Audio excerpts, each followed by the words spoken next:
దేవుని పరిశుద్ధ నామమునకి స్తుతి స్తోత్రములు కలుగునుగాక.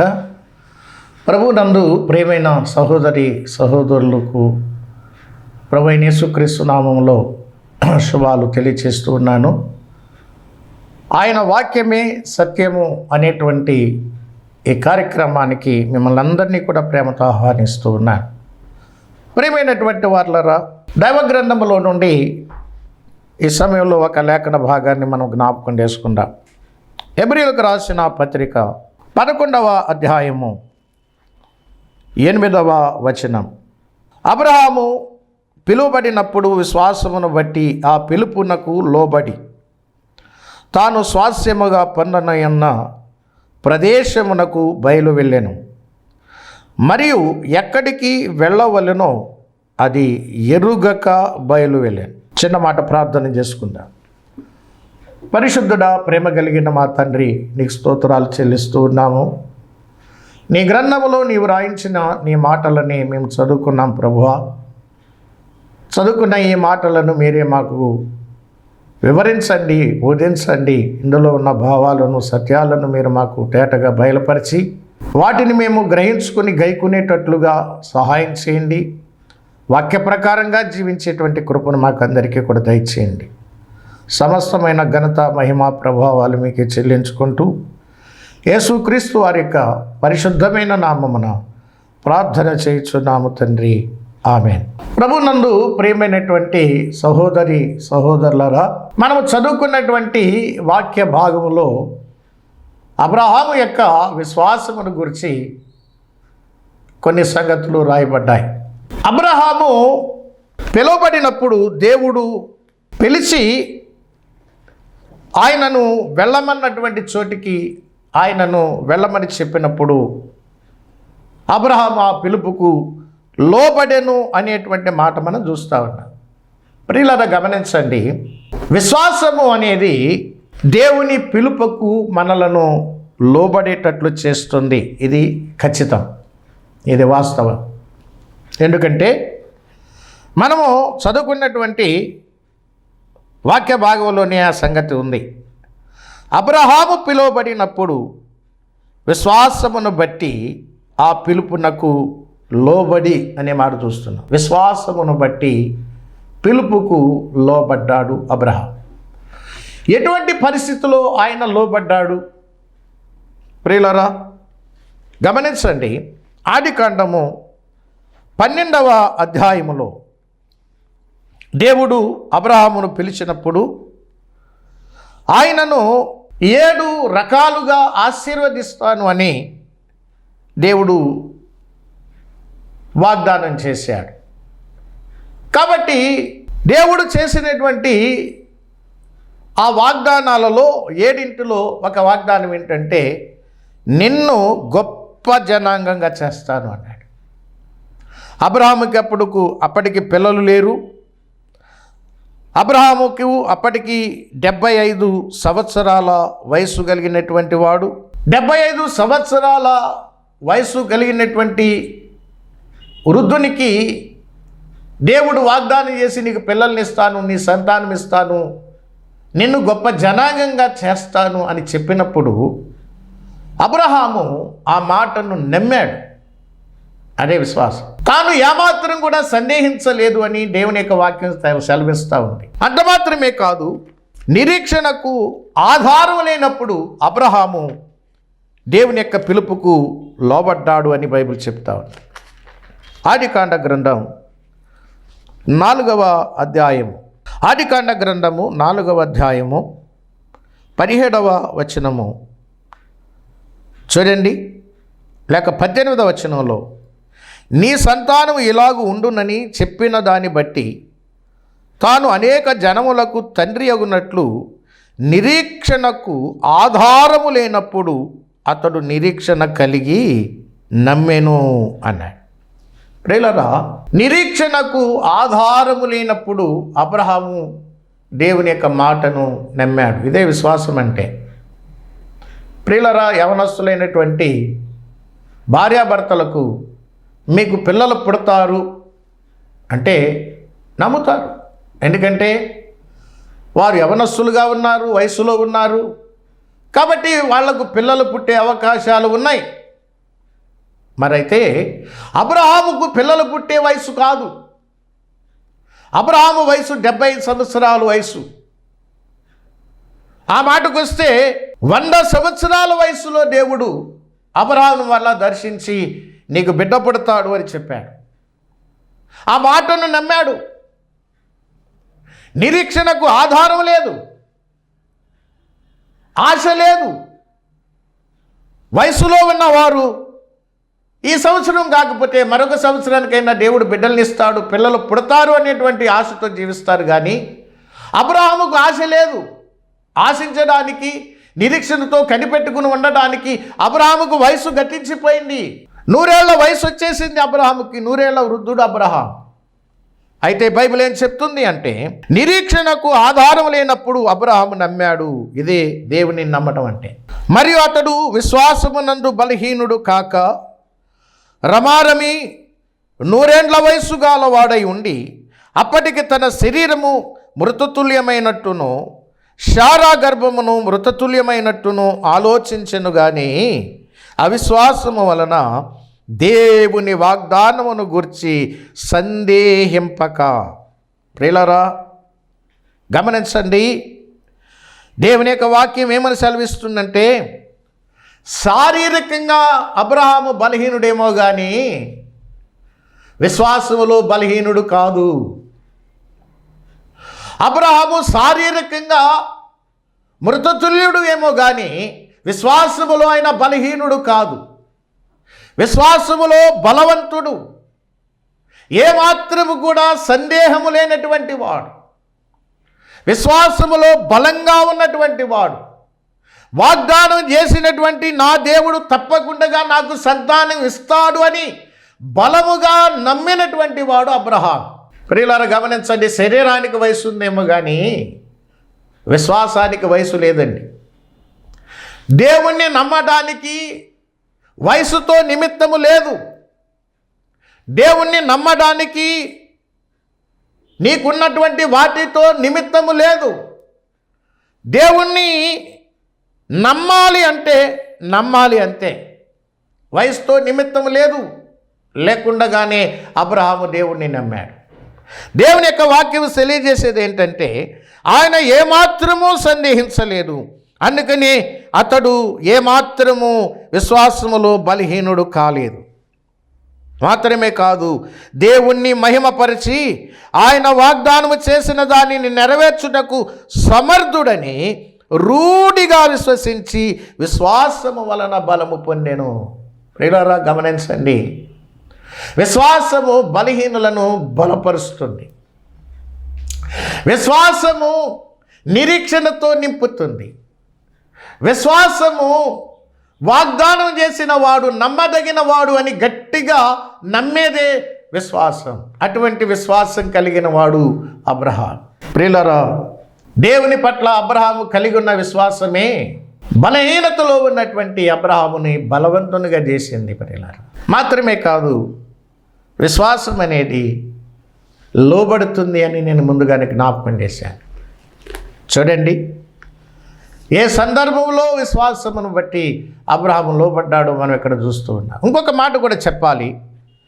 ఆదికాండము 12వ అధ్యాయం 1వ వచనంలో, యెహోవా నీవు లేచి నీ దేశము నుండి, బంధువుల యొద్ద నుండి, నీ తండ్రి ఇంటి నుండి బయలుదేరి నేను నీకు చూపించు దేశమునకు వెళ్ళుము అన్నాడు. ప్రియులారా గమనించండి, విశ్వాసము దేవుడు విడిచిపెట్టమన్న వాటిని విడిచిపెడుతుంది. గుర్తుపెట్టుకోండి, విశ్వాసము దేవుడు వేటినైతే విడిచిపెట్టమన్నాడో వాటిని విడిచిపెడుతుంది. నేను మరలా జ్ఞాపకం చేస్తున్నాను, విశ్వాసము దేవుడు వేటిని మనము విడిచిపెట్టాలని చెబుతున్నాడో వాటిని విడిచిపెడుతుంది విశ్వాసం. అబ్రహాము వేటిని విడిచిపెట్టాలని దేవుడు చెప్పాడు? నీ స్వదేశాన్ని విడిచిపెట్టు, నీ బంధువుల్ని విడిచిపెట్టు, నీ తండ్రి ఇంటి వారిని విడిచిపెట్టు అని బైబిల్ చెప్తుంది. విడిచిపెట్టేశాడు అబ్రహాం. తన సొంత దేశాన్ని విడిచిపెట్టేశాడు, తమ బంధువర్గాన్ని విడిచిపెట్టేశాడు, తన తండ్రి ఇంటి వారిని, తన రక్త సంబంధాలను విడిచిపెట్టేశాడు. ఎందుకంటే దేవుడు వాటిని విడిచిపెట్టమన్నాడు గనుక విడిచిపెట్టేశాడు. అదే విశ్వాసం. మరి నువ్వు విడిచిపెడుతున్నావా?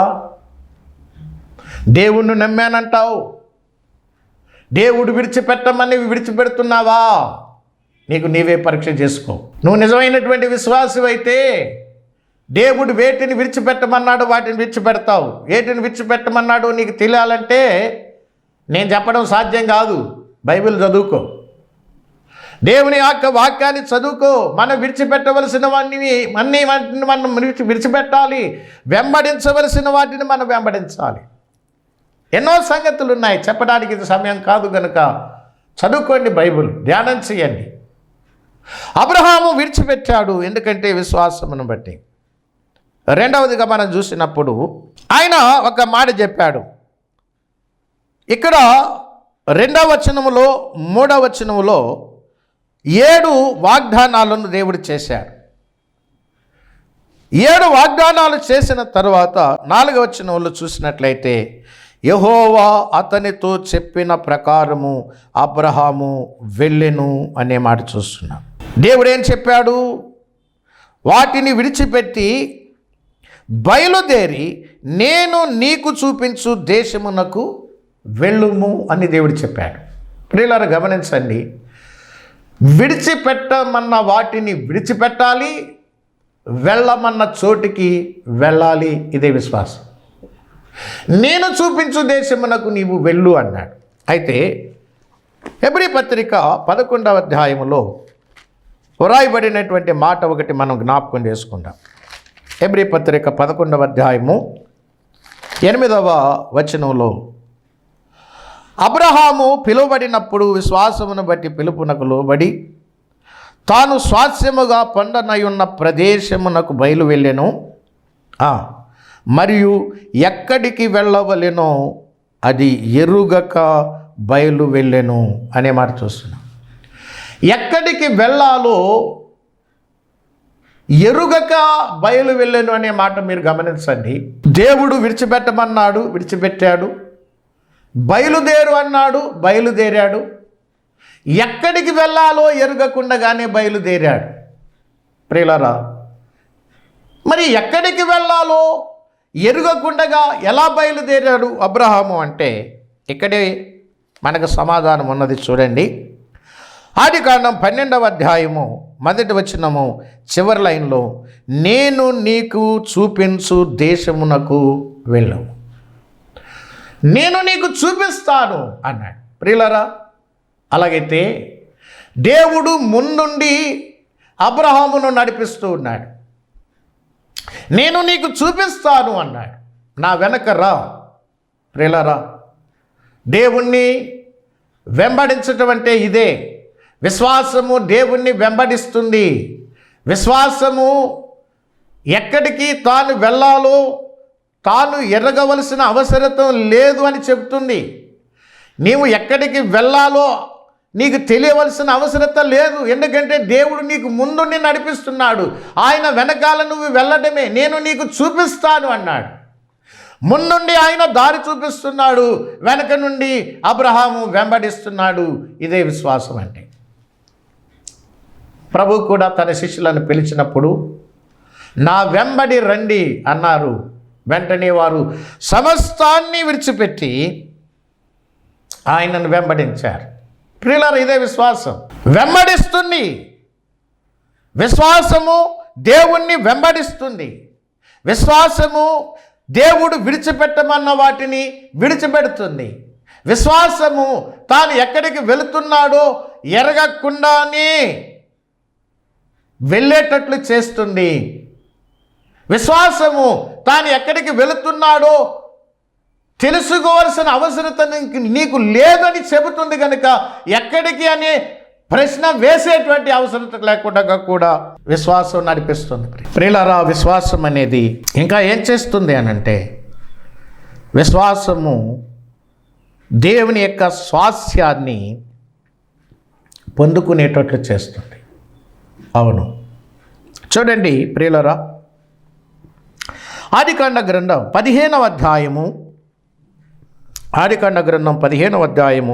14 నుండి మనం చూసినప్పుడు, వారు 400 ఏండ్లు వీరిని శ్రమ పెట్టుదురు, వీరు ఎవరికి దాసులవుదురో ఆ జన్మనకు నేనే తీర్పు తీర్చుదును. తరువాత వారు మిక్కిలి ఆస్తితో బయలుదేరి వచ్చెదరు. నీవు క్షేమముగా నీ పితరుల యొద్దకు పోయెదవు, మంచి వృద్ధాప్యమందు పాతిపెట్టబడుదువు. అమోరీల అక్రమము ఇంకను సంపూర్ణము కాలేదు గనుక నీ 4వ తరం వారు ఇక్కడికి మరలా వచ్చెదరు అని నిశ్చయముగా తెలుసుకొనుమని అబ్రహాముతో చెప్పాను. ప్రియులారా, దేవుడు ఏదైతే చెప్పాడో అదే సంగతి దేవుడు నెరవేర్చాడు. అబ్రహాముకు వాగ్దానం చేసినటువంటి వాగ్దత్త దేశాన్ని తన సంతానమైనటువంటి ఇశ్రాయేలు ప్రజలు ఎప్పుడు వచ్చి ఈ దేశాన్ని స్వతంత్రించుకుంటారో తేటగా వివరంగా దేవుడు అబ్రహాముకు బయలుపరిచాడు. అబ్రహాము యొక్క విశ్వాసమే తన సంతానమైనటువంటి ఇశ్రాయేలు ప్రజలు అనగా 12 గోత్రాల ప్రజలు దేవుడు చెప్పినటువంటి సమయానికి వచ్చి దేవుడు అబ్రహాముకు వాగ్దానం చేసిన వాగ్దత్త దేశాన్ని స్వతంత్రించుకునేటట్లుగా దేవుడు చేశాడు. నిర్గమకాండాన్ని మనం చదువుకున్నప్పుడు దేవుని ప్రజలైనటువంటి అబ్రహాము సంతానమును దేవుడు విడిపించాడు, కనాను దేశానికి నడిపించాడు. కానీ వారు మొదటి తరం వారు నమ్మలేదు. కానీ 2వ తరం వారిని దేవుడు వాగ్దానం చేసినటువంటి ఆ యొక్క కనాను దేశంలో ప్రవేశపెట్టారు. ఆ కనాను దేశాన్ని వారికి స్వతంత్రింపజేశారు. దేవుడు వాగ్దానం చేసినట్టుగానే అబ్రహాము యొక్క 4వ తరం వారు ఆ దేశాన్ని స్వతంత్రించుకున్నారు. ప్రియులారా, విశ్వాసము వాగ్దానములను స్వతంత్రింపచేస్తుంది. ప్రియులారా, దేవుడు మనకు అమూల్యములను అత్యధికములైనటువంటి వాగ్దానాలను ఎన్నో దేవుడు మనకిచ్చాడు. అయితే వాటిని మనము స్వతంత్రించుకోవాలంటే మనకు కావాల్సింది విశ్వాసమే. అబ్రహాము యొక్క విశ్వాసం దేవుడు చేసినటువంటి వాగ్దానాలను స్వతంత్రించుకునేటట్లు చేసింది. ప్రియులారా, గమనించండి. నీకు నిజంగా విశ్వాసం ఉంటే దేవుని వాగ్దానాలు ఎన్ని స్వతంత్రించుకున్నావు నువ్వు? దైవ గ్రంథములో ఎన్నో వాగ్దానాలను దేవుడు మనకిచ్చాడు. ఆనాడు ఇశ్రాయేలు ప్రజలకు అక్షరార్థమైనటువంటి వాగ్దానాలు ఇస్తే, ఈనాడు దేవుని ప్రజలమైనటువంటి మనకు ఆత్మ సంబంధమైనటువంటి వాగ్దానాలను దేవుడు ఎన్నో ఇచ్చాడు. అన్నీ కూడా అమూల్యమైనవి, అత్యధికములైనవని బైబిల్ చెప్తా ఉంది. మరి ఎన్ని వాగ్దానాలు మనం స్వతంత్రించుకున్నాం? కొంతమంది కొత్త సంవత్సరంలో వాగ్దానాలు కొనుక్కుంటారు, మందిరానికి వెళ్ళి తెచ్చుకుంటారు, బైబిల్లో పెట్టుకుని చూసుకుంటారు, గోడకు తగిలించుకుని ఎగాదిగా చూస్తూ ఉంటారు. ఆ వాగ్దానాలు ఏవి వీళ్ళ బ్రతుకుల్లో నెరవేరు. కారణం ఏంటంటే, వాగ్దానాన్ని స్వతంత్రించుకోవాలంటే దేవుడు చెప్పినటువంటి మాటకు విశ్వాసంతో లోబడితేనే వాగ్దానము నీ సొంతం అవుతుంది. అబ్రహాము సంతానము వాగ్దానమును స్వతంత్రించుకోవడానికి పూర్వము అబ్రహాము దేవుని యొక్క పిలుపుకు లోబడ్డాడు.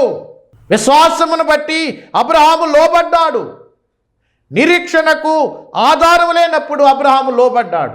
శరీర రీతిగా బలహీనుడిగా ఉండగా అబ్రహాము దేవుని యొక్క వాగ్దానాన్ని నమ్మి విశ్వాసముతో దేవుని యొక్క మాటకు లోబడ్డాడు.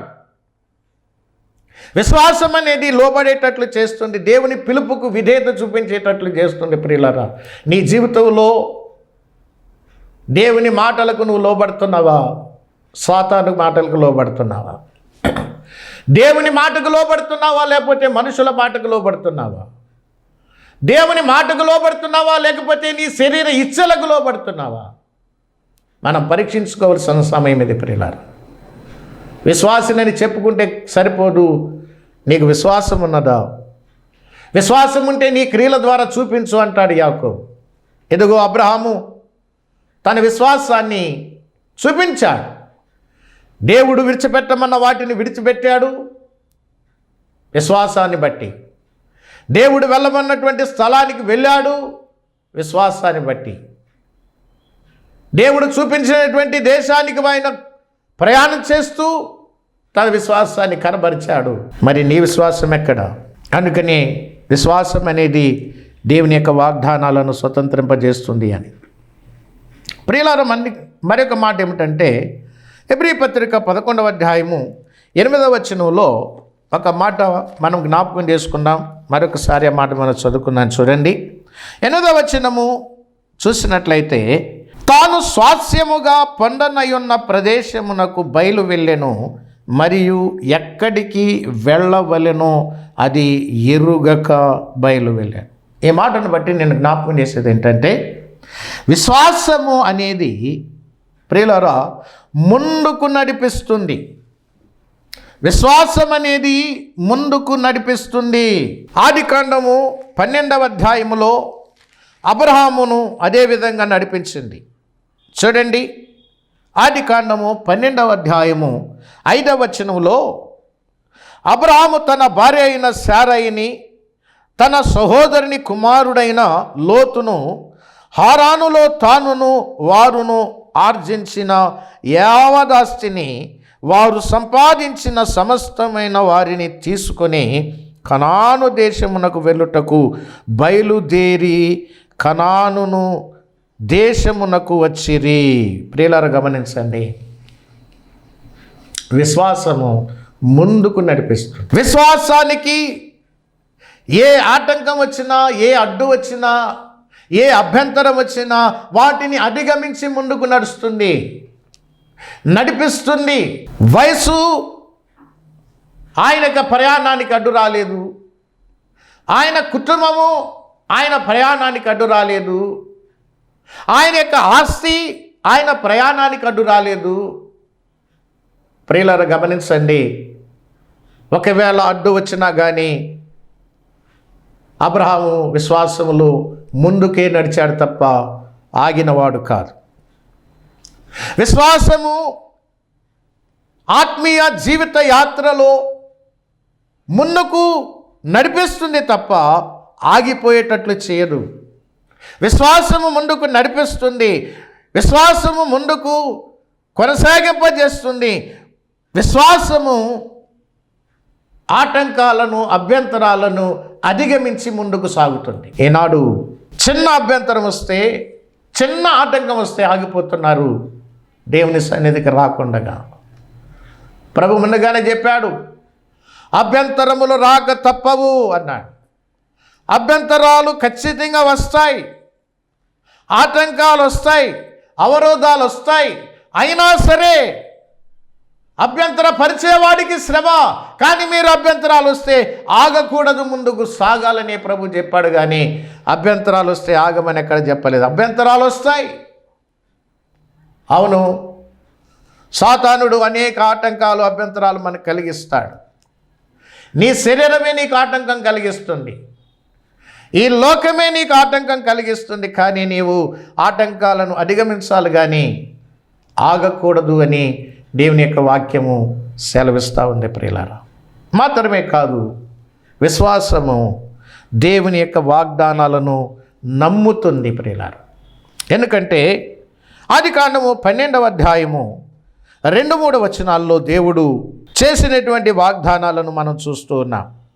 నిన్ను గొప్ప జనముగా చేస్తాను, నిన్ను ఆశీర్వదిస్తాను, నీ నామమును గొప్ప చేస్తాను, నీవు ఆశీర్వాదముగా ఉంటావు, నిన్ను ఆశీర్వదించే వారిని ఆశీర్వదిస్తాను, నిన్ను దూషించే వారిని శపిస్తాను, భూమి యొక్క సమస్త వంశములు నీ యందు ఆశీర్వదించబడతాయి అని అబ్రహాముతో అనగా, చూడండి, యెహోవా అతనితో చెప్పిన ప్రకారము అబ్రహాము వెళ్ళాను.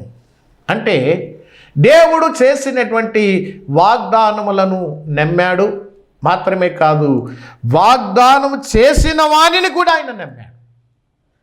ఎందుకంటే వాగ్దానము చేసినటువంటి వాడు నమ్మదగిన వాడు అని ఆయన యొక్క విశ్వాసం. ప్రియమైనటువంటి వారలారా, వాగ్దానం చేసిన వాడు నరుడు కాదు, ఆయన మాట తప్పని వాడు, మాట నెరవేర్చేటువంటి వాడు. దేవుని యొక్క వాగ్దానం నెరవేర్చడానికి కొన్ని నెలలు, కొన్ని సంవత్సరాలు టైం పట్టొచ్చేమో, కానీ వాగ్దానం అనేది మాత్రం ఖచ్చితంగా ఆయన నెరవేర్చేవాడుగా చూస్తూ ఉన్నాడు. దేవుడు అబ్రహాముకు చేసినటువంటి వాగ్దానం నెరవేరడానికి ముందుగానే దేవుడు చెప్పాడు 4వ తరం అంటే 430 సంవత్సరాలు తర్వాత దేవుడు అబ్రహాముకు చేసినటువంటి వాగ్దానాన్ని నెరవేర్చాడు. అవును ప్రియులారా, విశ్వాసం అనేది వాగ్దానాలను నమ్ముతుంది. విశ్వాసం అనేది వాగ్దానాలను స్వతంత్రించుకుంటుంది. వాగ్దానాన్ని స్వతంత్రించుకోవాలంటే ఓరిమి అవసరం అన్నాడు దేవుని యొక్క వాక్యంలో. అబ్రహాము దేవుడు చేసినటువంటి ఆ వాగ్దాన పుత్రుణ్ణి పొందడానికి 25 సంవత్సరాలు ఓపిక పట్టాడు. అవును, విశ్వాసం అనేది దేవుని వాగ్దానం పొందడానికి ఓపికతో కనిపెడుతుంది. విశ్వాసం అనేది ఓర్చుకుంటుంది. విశ్వాసం అనేది వాగ్దానాన్ని స్వతంత్రించుకునే వరకు కూడా ఓర్చుకుంటుంది. ఇది విశ్వాసం. అబ్రహాము యొక్క విశ్వాసములో ఇవన్నీ మనం చూస్తూ ఉన్నాం ప్రియులారా. అందుకని అబ్రహాము తాను ఎక్కడికి వెళ్ళాలో అది ఎరుగకుండానే బయలు వెళ్ళాడు. అంటే దేవుడు ముందుండి నడిపిస్తున్నాడు, వెనక నుండి ఆయనను వెంబడిస్తూ ఉన్నాడు. అవును ప్రియులారా, మన దేవుడు ముందుండి నడిపించేవాడు, వెనక నుండి మనల్ని వెంబడించేవాడుగా కనపడతా ఉన్నాడు. ఆయన మన మంచి కాపరి. మన మంచి కాపరి యొక్క అడుగు జాడల్లో మనం నడుస్తున్నట్లయితే మన కాపరి మన కొరకు ప్రాణం పెట్టాడు గనుక మనల్ని చక్కగా ఆయన నడిపిస్తాడు. విడిపించిన దేవుడే నడిపిస్తాడు అనేటువంటి మాట గుర్తుపెట్టుకోండి. మనం నమ్మవచ్చు ఆయన మాటని. ఆయన మాట నమ్మి ఆయనను వెనకాల వెళ్ళవచ్చు. మనం ఆయన వెనకాల వెళితే తిన్నగా ఆయన మనల్ని పరలోకానికి తీసుకుని పోతాడు తప్ప ఎక్కడ మనలను ఇబ్బంది పెట్టడు. ఒకవేళ ఇబ్బంది కలిగినా కానీ మనలను మన ఇబ్బందులు సహా మనతో ఉండి మనలను చివరకు పరలోకానికి చేర్చేటువంటి మంచి కాపరి మన ప్రభు అయినటువంటి యేసుక్రీస్తు వారు. ఆ మంచి కాపరి యందు విశ్వాసం ఉంచి ఆయనను విశ్వాసంతో నువ్వు వెంబడించినట్లయితే నీ విశ్వాసము సార్థకమవుతుంది ప్రియులారా. అబ్రహాము యొక్క విశ్వాసములో ఎన్ని సంగతులు ఉన్నాయో మనం తేటగా చూడగలిగాం. మరి నీకు అటువంటి విశ్వాసం ఉన్నదా? విశ్వాసం అనేది ఏమాత్రము సందేహించదు.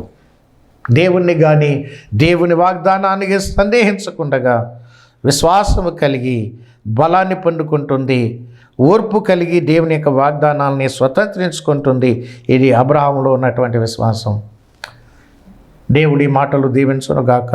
పరిశుద్ధుడా, ప్రేమగల తండ్రి, నీకు స్తోత్రాలు చెల్లిస్తున్నా. మీరు సెలవిచ్చినటువంటి ఈ శ్రేష్టమైనటువంటి తలంపులు మా హృదయంలో భద్రంగా దాచుకుని వాటిని మేము సారికి నెమరవేసుకుంటూ విశ్వాస యాత్రలో నీ యందు పరిపూర్ణ విశ్వాసము కలిగి నిన్ను వెంబడిస్తూ సాగిపోయే కృప మాకందరికీ దయచేయమని మా రక్షకుడు ప్రభువైన యేసుక్రీస్తు నామములో స్తోత్రాలు అర్పించి వినమ్రత వేడుకుంటున్నాము తండ్రి. ఆమేన్.